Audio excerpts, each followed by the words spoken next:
For all these 3 counts, we have decided to inflict her with only one sentence, that is sentence of death.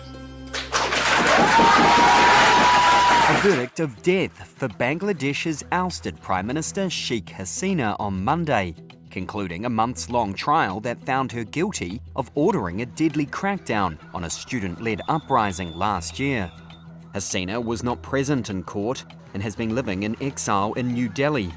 It's the most dramatic legal action against a former Bangladeshi leader since independence in 1971. Prosecutors had said that they had uncovered evidence of her direct command to use lethal force to suppress the student-led uprising.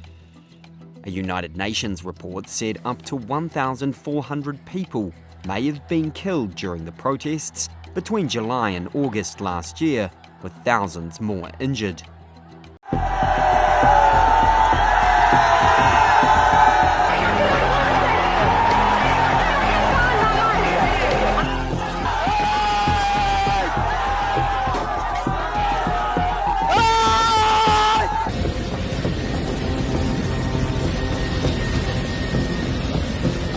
78-year-old Hasina was given a life sentence under charges for crimes against humanity and the death sentence for the killings. In response, Hasina said the ruling has come from a, quote, rigged tribunal presided over by an unelected government. Her defence argued that the charges were baseless and politically motivated. Bangladesh's Domestic War Crimes Court sentenced her amid tight security ahead of parliamentary elections expected in February, in which Hasina's Awami League party has been barred from contesting. Before the verdict, protesters swarmed the estate of her father's home in a standoff with police. Bangladesh has been tense ahead of the ruling. Over the past few days, there have been 30 crude bomb explosions and dozens of vehicles have been torched. Bangladesh has been governed by an interim administration, headed by a Nobel Peace Laureate since Hasina fled. Hasina's son and advisor, Sajib Wazid, told Reuters on the eve of the verdict that they would not appeal the verdict unless a democratically elected government took office with the Awami League's participation. These last 3 terms of the Sheikh Hasina government has really damaged institutions.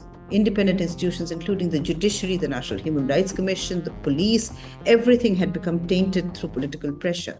There needs to be a rebuilding of independent institutions. There needs to be better human rights protections.